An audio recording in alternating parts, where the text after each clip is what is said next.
नमस्कार दोस्तों, सर जी क्लासेस में आपका स्वागत है। तो हम लोग सामान्य हिंदी डिस्कस कर रहे थे UP PSC assistant engineer exams के लिए, जो कि आपका ये पेपर 1 में पूछा जाएगा। और अभी तक देखिए जितने भी लेक्चर्स हमने हिंदी के कवर किए हुए हैं, तो इसका हमने अलग से प्लेलिस्ट क्रिएट कर दिया है। तो आप लोग जो है डिस्क्रिप्शन बॉक्स में जाना, वहाँ पे आपको वीडियो का जो है प्लेलिस्ट आपको मिल जाएंगे। तो जाके आप लोग सारे देखते रहिए। और इसका लगभग हमने जो है 60% सिलेबस ऑलरेडी फिनिश कर दिया है। तो रिमेनिंग जितने भी आपके हैं, तो वो आपका जो है इस मंथ के एंड तक या फिर जो अगले मंथ के जो आपका रहेगा 15 तारीख तक रहेंगे, तो तब तक आपका फिनिश हो जाएगा। तो एग्ज़ाम आपका जैसे नवंबर में होने वाला है, तो आपके पास अभी काफ़ी टाइम है। तो आप लोग अच्छे से तैयारी कीजिए। हम पूरा जो नॉन टेक्निकल पार्ट आपका है पेपर 1 पेपर 2 का, वो पूरा कंप्लीट आपका हम करा देंगे। पेपर 2 में भी आपका जैसे कि जनरल स्टडी पोर्शन में आएंगे आपके, तो उसका भी हमने क्लास कराया हुआ है। हमने इन्वायरमेंट एंड इकोलॉजी का पूरा पढ़ा दिया है। और साथ में बायोलॉजी का जनरल साइंस में जो है, तो वो भी हमने स्टार्ट किया हुआ है। तो इसी तरीके से और भी सब्जेक्ट हम आपका पूरा फिनिश करा देंगे। और देखिए हिंदी का पीडीएफ हमने ऑलरेडी प्रोवाइड कर दिया है आपको। तो आपको जो है डिस्क्रिप्शन बॉक्स में लिंक मिल जाएगा हिंदी पीडीएफ का। और हिंदी का टेस्ट सीरीज भी हमने प्रोवाइड किया हुआ है। तो आप लोग डिस्क्रिप्शन बॉक्स में जाना, वहाँ पे आपको लिंक मिल जाएगा टेस्ट सीरीज का। तो आप लोग प्रैक्टिस करते रहिए, इससे आपको काफ़ी हेल्प मिलेंगे एग्जाम्स में। तो चलिए आज हम लोग स्टार्ट करते हैं अपना क्लास। तो पिछली क्लास में मैंने आपको समास के बारे में पढ़ाया था। तो आज जो है हम लोग अलंकार के बारे में देखेंगे। तो ये भी आपका काफ़ी इंपॉर्टेंट टॉपिक है। आप लोग इसको ध्यान से सुनना है। इसके जितने भी इसके टाइप्स होते हैं और किस तरीके से क्वेश्चन पूछे जाते हैं, तो उन सभी को आप लोग ध्यान से सुनना। तो देखिए अलंकार का सिंपल मतलब इसका होता है कि कोई भी ऐसा शब्द जो किसी वस्तु को अलंकृत करे, यानी कि उसको जो है उसकी शोभा को बढ़ा दे, तो उसे ही हम लोग अलंकार कहते हैं। अब देखिए कोई भी जैसे काव्य होता है या कोई भाषा होता है, तो उसको जैसे शोभा बनाने के लिए हम लोग उसको जो है मनोरंजक ढंग से कुछ शब्द ऐसे यूज करते हैं। तो वही सारे जो शब्द यूज जब करते हैं हम लोग, उसी को हम लोग अलंकार कहते हैं। तो इस तरीके से जैसे मान लीजिए कि कोई जैसे शरीर होता है, तो शरीर को हम लोग आभूषण से उसको सजाते हैं ताकि वो आकर्षक दिखे। तो इसी तरीके से जो काव्य जो रहते हैं, जो काव्य रहते हैं, तो उनमें भी जो है बहुत सारे ऐसे शब्द का प्रयोग करते हैं हम लोग कि जिससे कि उसकी शोभा है तो बढ़ जाती है। तो वही हम लोग अलंकार कहते हैं। तो यहाँ पे देखिए अलंकार के बहुत सारे इसके भेद होते हैं। तो इसके जो प्रमुखता जो है, तो 3 भेद होते हैं। एक आपका हो गया शब्द अलंकार, दूसरा हो गया अर्थ अलंकार, और तीसरा हो गया उभय अलंकार। तो यहाँ पे हम लोग एक एक करके सबको स्टडी करेंगे। तो सबसे पहले देखिए यहाँ पे है शब्द अलंकार है। तो इसका आप लोग अर्थ समझना। यहाँ पे शब्द अलंकार देखिए है, तो इस अलंकार में शब्दों का प्रयोग के कारण जैसे कोई अगर चमत्कार उत्पन्न हो जाता है, कोई भी जैसे आपका सेंटेंस या कोई काव्य है, तो उसे ही हम लोग शब्द अलंकार कहते हैं। तो इसको दूसरे टर्म्स में आप यहाँ पे समझ सकते हैं कि मान लीजिए कि जहाँ पे अलंकार शब्द जो है, मतलब कि जहाँ पे अलंकार शब्द मतलब कि शब्दों पे ही आश्रित रहेगा सिर्फ, वहाँ पे और जो शब्द हम लोग यूज करेंगे उसी के चलते जो है उसकी शोभा बढ़ जाएगी। तो ऐसे शब्द यहाँ पे जो यूज करेंगे हम लोग, तो शब्द के बदल देने पर वहाँ पे आप देखिए क्या होता है, अलंकारत्व का जो रहता है तो वो नष्ट हो जाते हैं। और यहाँ पे देखिए जो शब्द अलंकार जो रहता है आपका, तो ये 2 शब्द से आपका मिल के बना रहता है। तो एक आपका जैसे शब्द और दूसरा आपका है अलंकार है। तो इस तरीके से देखिए जहाँ पे मतलब कि अलंकार आपके शब्द पे ही टोटली वो डिपेंडेंट रहेंगे, मतलब आश्रित रहेंगे। तो अब यहाँ पे जो है शब्द अलंकार बहुत सारे इसके भेद होते हैं। तो यहाँ पे देखिए जो शब्द अलंकार के जो प्रमुख भेद है और जो क्वेश्चन आपसे पूछे आते हैं इसमें से, तो वो आपका जैसे कि हो गया अनुप्रास अलंकार हो गया, दूसरा यमक अलंकार हो गया, तीसरा है श्रेष्ठ अलंकार है, चौथा आपका है वो कीर्ति अलंकार है, फिर उसके बाद पांचवा आपका है विप्सा अलंकार है, और उसके बाद छठा आपका है प्रश्न अलंकार है। तो इन सभी को हम लोग एक एक करके यहाँ पे समझेंगे। तो यहाँ पे हम लोग सबसे पहले देखेंगे अनुप्रास अलंकार के बारे में। तो ये आपके जैसे शब्द अलंकार के ही सब सारे भेद हैं। तो इसमें देखिए अनुप्रास अलंकार को पहचानने के लिए बहुत ही सिंपल है। आप लोग बस यहाँ पे जो भी डेफिनेशन आपको बता रहे हैं, इस पे आप लोग ध्यान से इसको सुनना। तो देखिए जो अनुप्रास अलंकार जो रहेंगे आपके इसमें, तो इसमें जो है वर्णों की आवृत्ति होती है। वर्ण मतलब जो रहेंगे तो वो बार बार उनका रिपीटेशन होगा, तो इसी को हम लोग अनुप्रास अलंकार कहते हैं। अब यहाँ पे देखिए जो आपका आवृत्ति होता है, तो इसका मतलब होता है यहाँ पे कि कोई एक खास जो वर्ण होगा उसका जो है एक बार एक से अधिक बार वो आएगा सेंटेंस में। जैसे यहाँ पे आप देखिए दिया हुआ है, इसमें आप देख सकते हैं जैसे दिया आपका यहाँ पे कि मुदित महीपति मंदिर आए। दूसरा आपका दिया हुआ है कि सेवक सचिव सुमंत्र बुलाए। तो इसमें आप यहाँ पे देख रहे हैं कि जैसे एक ही वर्ण आपका है। जैसे इसमें पहला पद में देखिएगा तो म जो वर्ण आपका है, तो ये बार बार इसका प्रयोग इसमें किया जा रहा है, इसकी आवृत्ति है। और वहीं दूसरे में आप देखिएगा तो यहाँ पे जैसे स आपका है, तो स जो है इस वर्ण में आपकी मतलब इसकी आवृत्ति है, यानी कि ये जो है बार बार ये आया हुआ है। तो इस तरीके से जो इसमें रिपीटेशन हो रही है, यानी कि जो इसकी आवृत्ति हो रही है, तो इसके चलते जो ये काव्य आपका है तो इसमें संगीतमय आ जाती है और इसको पढ़ने में भी अच्छा लगता है। तो यहाँ पे जो जिसमें भी वर्णों की आवृत्ति अगर होगी उसमें, यानी कि रिपीटेशन होगा उसका बार बार, तो उसे बोलते हैं हम लोग अनुप्रास अलंकार हम लोग बोलते हैं। फिर अगला देखिए आपका है यमक अलंकार है। तो देखिए यमक अलंकार में आपका इसमें जो है सेम वर्ड का रिपीटेशन होगा। इसमें एक वर्ड आपका रहेगा और उसी को बार बार हम लोग यहाँ पे यूज करते हैं, और उसका जो है अर्थ अलग अलग रहेगा। सेम वर्ड है लेकिन उसका अर्थ अलग अलग रहती है। तो अब इसमें देखिए जैसे स्वर व्यंजन समुदाय के क्रमशः इसमें आवृत्ति रहती है इसके, तो उसी को हम लोग यमक अलंकार कहते हैं। तो दूसरे शब्द में आप इसको बोल सकते हैं कि जैसे कोई काव्य है, तो उसमें समान शब्द आपके रहेंगे लेकिन उसके अलग अलग अर्थ रहेंगे। तो अलग अलग अर्थ रहेंगे और जैसे सेम वर्ड है उसी की उसमें जो है रिपीटेशन रहेगी, तो उसे हम लोग यमक अलंकार कहते हैं। तो इसमें आप यहाँ पे अब ये चीज़ आपको ध्यान रखना है यमक अलंकार में कि इसमें जैसे एक ही शब्द आपका रहेगा, तो वो जितनी बार मतलब सेंटेंस में आएगा तो उसके जो है उतने ही बार उसके अलग अलग अर्थ होंगे। जैसे आप यहाँ पे एग्जाम्पल के थ्रू समझिए इसको। पहला आपका इसमें दिया हुआ है कि कनक कनक ते सौगनी मादकता अधिकाय। फिर दूसरा इसमें उसके बाद दिया हुआ कि वाह खाए बैराय नर वाह पाए बैराय।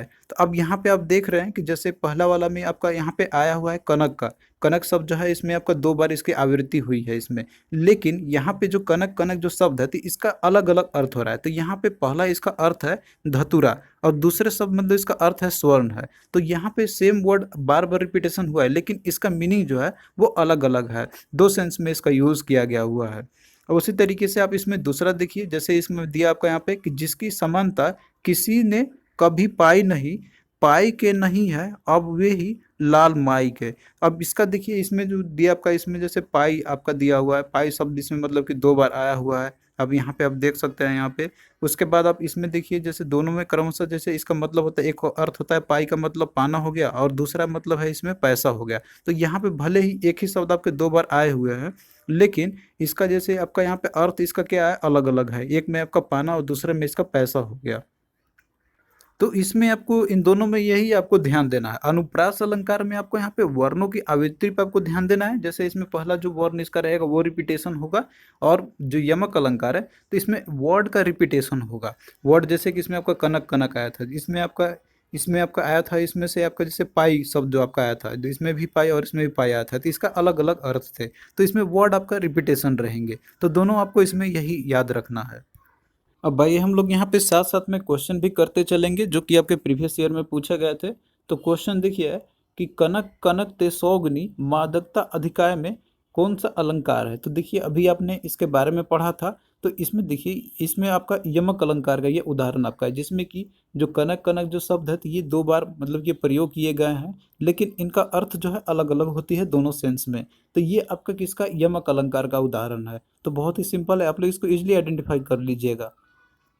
फिर नेक्स्ट क्वेश्चन देखिए कि चारु चंद्र की चंचल किरणें खेल रही थी जलथल में। तो इस पंक्ति में जो है आपको बताना है कि कौन सा अलंकार है। तो इसमें देखिए अनुप्रास अलंकार आपका, इसमें देखिए जो च जो है आपका वर्ण है तो इसकी रिपीटेशन हुआ है। तो ये आपका क्या इसका उदाहरण है, तो अनुप्रास अलंकार का है। तो आपको इसी तरीके से जो है आइडेंटिफाई करना होगा। फिर नेक्स्ट देखिए कि तरनी तनुजा तट तमाल तरुवर बहु छाए। इस पंक्ति में कौन सा अलंकार है। तो इसमें भी देखिए जो है अनुप्रास अलंकार आपका है, जिसमें कि त जो वर्ण है तो इसकी इसमें आवृत्ति है। तो इसीलिए आपका क्या हो जाएगा, ये अनुप्रास अलंकार का उदाहरण है। तो आपको इसी तरीके से आइडेंटिफाई करना होगा। इसमें देखिए त बार बार आपको मिल रहे होंगे, उसी तरीके से इसमें च जो है बार बार इसमें मिल रहे थे। तो इसीलिए आपका क्या है कि अनुप्रास अलंकार का उदाहरण है। तो ये भी आपका क्या होगा, ऑप्शन बी अनुप्रास अलंकार हो जाएगा। फिर अगला देखिए इसमें आपका दिया हुआ है क्वेश्चन कि निम्नलिखित वाक्यों में से उदाहरण अलंकार किसमें है। तो यहाँ पे देखिए आपसे इसमें पूछा जा रहा है कि उदाहरण अलंकार इसमें से किसमें है। तो अब देखिए उदाहरण अलंकार का जैसे और भी बहुत सारे अलंकार होते हैं, तो यहाँ पे हम लोग जो है क्वेश्चन के थ्रू भी आपको समझाते चलेंगे। मेन मेन जो से आपको उसका बारे में डिटेल में तो पढ़ेंगे ही हम लोग, लेकिन और भी जो अलंकार होते हैं तो उसको हम लोग क्वेश्चन के थ्रू आपको यहाँ पे हम समझा देंगे।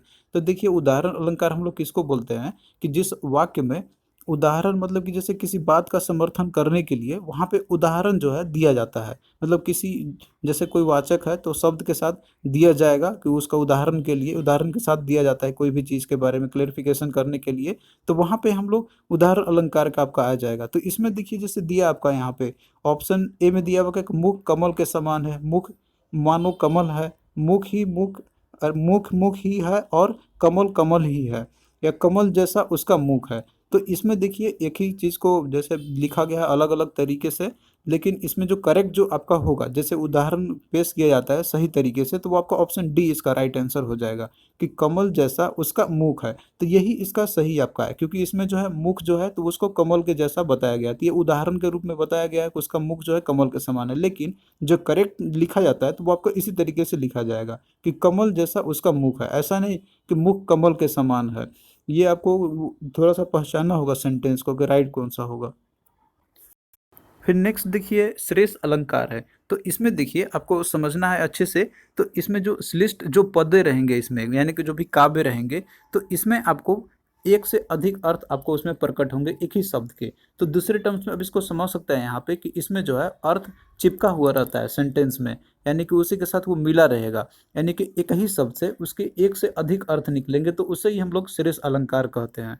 तो इसमें देखिए अलंकार में हम लोग शब्दों का प्रयोग इस तरीके से हम लोग इसमें करते हैं कि जिसमें कि उसका एक ही अर्थ नहीं, मतलब कि उसके एक से अधिक अर्थ होते हैं। जैसे आपने अभी यमक अलंकार में आपने देखा था कि वहाँ पे जैसे एक ही शब्द को दो बार यूज किए गए थे, लेकिन उनका अर्थ अलग अलग था। लेकिन इसमें क्या है कि इसमें आपका जो है शब्द को बार बार दो बार यूज नहीं करेगा, एक ही बार यूज रहेगा, लेकिन उसका अर्थ अलग अलग रहेगा। तो यही बस डिफरेंस है आपका श्रेष्ठ अलंकार और यमक अलंकार में। तो आप लोग यहाँ पे ध्यान देना। उदाहरण के तौर पे देखिए यहाँ पे जैसे आपका दिया हुआ है कि माया महा ठगनी हम जानी, त्रिगुण फांस लिए कर डोले, बोले मधुरी बानी। तो अब इसमें यहाँ पे देखिए, यहाँ जैसे त्रिगुण जो वर्ड शब्द आपका दिया हुआ है, त्रिगुण आप यहाँ पे देखिए जैसे दिया आपका यहाँ पे, तो इस शब्द में जो है जो श्रेष्ठ की योजना बताई जा रही है, मतलब कि श्रेष्ठ अलंकार के रूप में यूज किया गया इसमें। अब इसमें जो है जैसे त्रिगुण आपका, तो इसके दो अर्थ होते हैं। पहला तो आपका हो गया जैसे त्रिगुण का मतलब हो गया कि तीन गुण। तो तीन गुण जैसे व्यक्ति में होते हैं, एक आपका होता है सात्विक गुण, दूसरा रजस्व गुण, और तीसरा होता है तामसिक गुण होती है। तो ये चीज एक के बारे में ये आपको बता रहा है। और वहीं पे यही जो त्रिगुण वर्ड है, तो ये इसका दूसरा अर्थ बताता है यहाँ पे कि तीन धागों वाली रस्सी। तो यहाँ पे आपके एक ही शब्द से दो इसके मतलब की मीनिंग बता रहे हैं यहाँ पे। तो ये जो है आपका उदाहरण किसका हो जाएगा, श्रेष्ठ अलंकार का आपका हो जाएगा। तो इसी तरीके से आपको जो है यहाँ पे देखना होगा। अब यहाँ पे देखिए जैसे ये दोनों अर्थ जो प्रकरण के अनुसार जो है ये ठीक तो बैठते हैं, क्योंकि इनकी जो अर्थ संगति, यानी कि जैसे यहाँ पे आपका महाठगनी माया दिया हुआ, तो इनसे ही इनकी बैठाई गई है।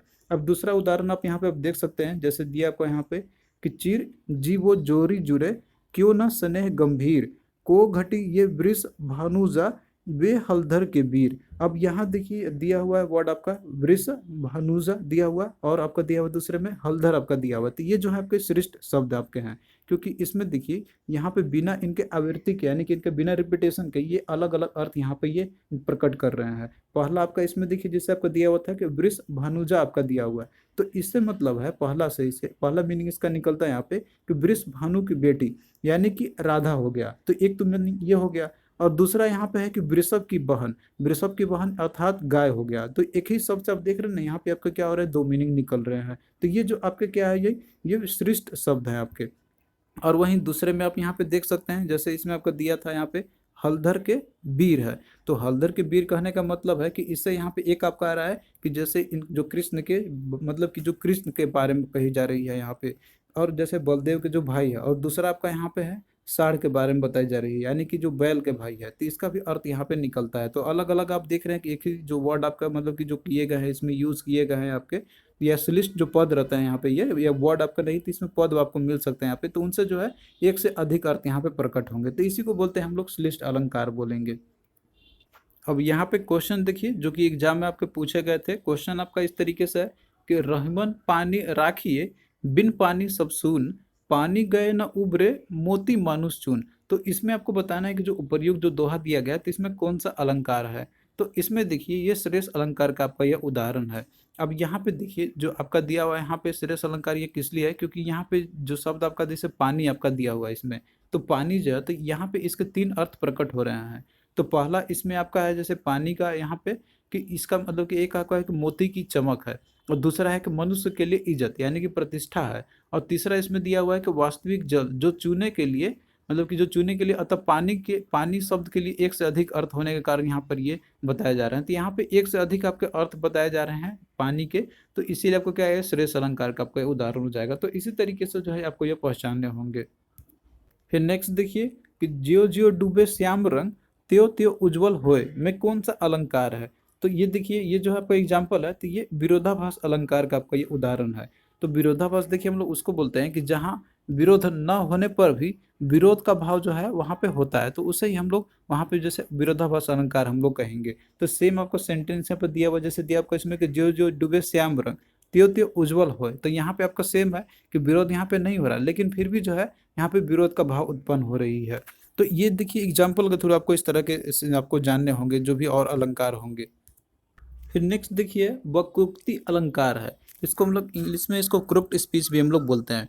तो देखिए जो वक्रोक्ति अलंकार जो है, तो इसमें आपका जैसे कि जो शब्द इसमें रहेंगे आपके, तो कहने वाले व्यक्ति का कथन मतलब कि जो उसका अभिप्रेत अर्थ ग्रहण कर लेता है यहाँ पे, मतलब कि जो कहने वाला होगा वो कुछ और कह रहा होगा, लेकिन जो श्रोता है तो उसको जो है कोई और ही कल्पित या फिर जो है जो चमत्कारपूर्ण अर्थ होते हैं तो वो उसको लगा लेता है, मतलब वो अपना सा मीनिंग वो लगा लेता है यहाँ पे, तो और उसका उत्तर देता है उसी तरीके से। तो उसी को हम लोग वक्रोक्ति अलंकार कहते हैं। तो इसको आप यहाँ पे दूसरे शब्दों में आप यहाँ पे समझिए कि जिसमें कि मान लीजिए कोई पर्सन है, किसी ने कुछ कुछ चीज़ का कोई कथन उसने बोला यहाँ पे, लेकिन कोई दूसरा आदमी जो है उसी सेम का मतलब जो उसने बोला यहाँ पे, तो उसी का अगर मान लीजिए कि उसको दूसरे अर्थ में करे, दूसरा अर्थ मीनिंग यहाँ पे निकाल ले, तो उसी को हम लोग वक्रोक्ति अलंकार कहते हैं।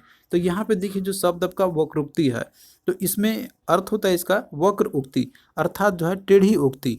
इसमें मतलब है कि कहने वाले का अर्थ कुछ और होगा और जो सुनने वाला होगा तो उसका जो है कुछ और ही दूसरा अभिप्राय उसका निकालेगा यहाँ पे, मतलब कि जस्ट अपोजिट रहेगा यहाँ पे, वो कहेगा कुछ और लेकिन सुनने वाला उसका दूसरा ही मीनिंग निकाल के अपने शब्दों में उसको वो जवाब देगा।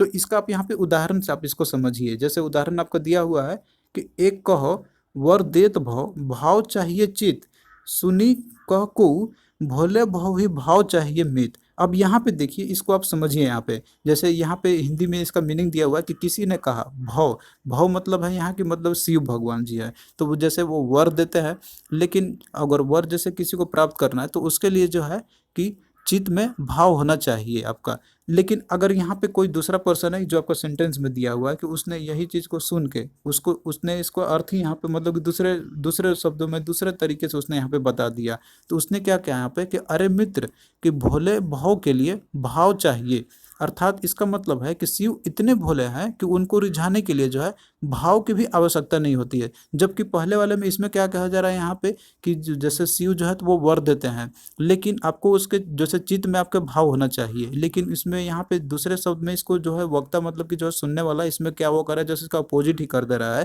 कि वो यह कह रहा है कि शिव इतने भोले हैं कि उनको रिझाने के लिए भाव की भी आवश्यकता नहीं होती है। तो यहाँ पे जस्ट देखिए क्या हो रहा है, विरोधाभास हो रहा है। यहाँ पे वो कह रहा है कि भाव होना जरूरी है, लेकिन यहाँ पे कहा जा रहा है कि भाव का होना आवश्यकता ही नहीं है। तो जस्ट इसका क्या हो रहा है यहाँ पे, मतलब कि दूसरा मीनिंग उसका निकाल रहा है। तो इसी तरह के जब सेंटेंस आपको मिलेंगे तो उसी को बोले हम लोग वक्रोक्ति अलंकार कहते हैं। तो आई होप कि ये चीज़ आपको समझ में आ गया होगा। फिर अगला देखिए आपका है विप्सा अलंकार है। तो देखिए विप्सा अलंकार में इसमें आपका कुछ ऐसे शब्द मिलेंगे आपको, जैसे कि आदर का हो गया, घबराहट का हो गया, आश्चर्य का हो गया, घृणा का हो गया, रोचकता का हो गया। तो ये सारे जो है आदि ये सब प्रदर्शित आपको मिलेंगे, उसमें करते हुए दिखाई देंगे। तो किसी शब्द को जैसे इसमें दोहराया जाएगा आपका, और इसमें ऐसे शब्द आपको मिलेंगे इसमें रोचकता वाले, घृणा वाले, तो उसी को बोलते हैं हम लोग विप्सा अलंकार कहते हैं। जैसे इसमें आप देखिए यहाँ पे दिया हुआ है कि मधुर मधुर मेरे दीपक जल, फिर दूसरा इसमें आपको दिया हुआ है कि फिर चहक उठे ये पुंज पुंज। तो इसमें आप देख रहे हैं ना यहाँ पे दिया आपका मधुर मधुर आपका दिया हुआ है, तो ये आपका क्या है, ये सारे जो है आपके या तो आश्चर्य या घृणा या रोचक वाले शब्द आपके हैं। फिर उसी तरीके से दूसरे में आपका दिया हुआ है फिर चहक उठाइए पुंज पुंज, तो ये भी आपके जो है इन सारे चीज़ों में से आपका आदर, घबराहट या आश्चर्य, घृणा या रोचकता, यही सब जो है प्रदेव इसमें प्रदर्शित कर रहे हैं आपके। और जो शब्द इसमें क्या है यहाँ पे दोहराया जा रहा है आपका, तो ये आपका क्या है, ये विप्सा अलंकार का उदाहरण है। तो ये चीज़ अब आप लोग यहाँ पे समझ गए होंगे। फिर अगला देखिए आपका है प्रश्न अलंकार है। तो प्रश्न अलंकार में इसमें क्या रहेगा आपका यहाँ पे कि यदि मान लीजिए कोई पद आपका दिया हुआ है तो उसमें अगर प्रश्न किया जाता हो तो उसे ही हम लोग प्रश्न अलंकार कहते हैं। तो जैसे एग्जाम्पल आपका दिया हुआ है यहाँ पे कि जीवन क्या है, निर्झर है, तो सिंपल वर्ड इसमें मतलब कि आंसर दिया गया यहाँ पे, लेकिन इसमें आप देख रहे हैं ना यहाँ पे क्या हो रहा है, प्रश्न पूछा जा रहा है यहाँ पे। तो प्रश्न किया जा रहा है कि जीवन क्या है, तो बोला जा रहा है कि निर्झर है। उसी तरीके से दूसरे में दिया हुआ है कि मस्ती ही इसका पानी है। तो ये मतलब कि आपके जैसे प्रश्न पूछे जा रहे हैं, तो इस तरह के वर्ड आपके जो रहेंगे मतलब सेंटेंस जो पद दिए रहेंगे आपके, तो वो प्रश्न अलंकार में वो डेफिनेशन के अंदर में आएंगे। तो आई होप कि जितना चीज़ मैंने आपको बताया आपको समझ में आया होगा। और जो भी देखिए इसमें मैंने आपको बताया हुआ है तो ये सारे इंपॉर्टेंट है आपके, और इसी से ही एग्जाम में आपके क्वेश्चन आते हैं। और बाकी जो और भी रिमेनिंग आपके रह गए हैं, जो अलंकार के जो भेद आपके थे, पहला आपने जैसे शब्द अलंकार के बारे में देखा था, तो बाकी और जो रिमेनिंग है दो और जो अलंकार आपके हैं, तो वो हम लोग नेक्स्ट क्लास में उसको देखेंगे हम लोग। तो आपको कैसा लगा ये लेक्चर आप लोग कमेंट करके जरूर बताना, और आगे भी हम लोग इसी तरीके से हिंदी का जो लेक्चर है कवर करते चलेंगे। और हिंदी का पीडीएफ हमने ऑलरेडी आपको प्रोवाइड कर दिया है, जिसमें कि आपको पूरा कंप्लीट हिंदी के जो भी टॉपिक्स है वो आपको मिल जाएंगे। तो डिस्क्रिप्शन बॉक्स में लिंक दिया हुआ है, तो वहां जाके आप लोग बाय कर सकते हैं। और साथ में आप लोग टेस्ट सीरीज भी परचेज कर सकते हैं। आप लोग टेस्ट सीरीज से आपको जो है आइडिया मिल जाएगा एग्जाम के क्वेश्चन जो आपको किस तरह से आते हैं, और उसी पैटर्न में हमने बनाया हुआ है। तो चलिए फिर मिलते हैं नेक्स्ट वीडियो में, तब तक के लिए बाय।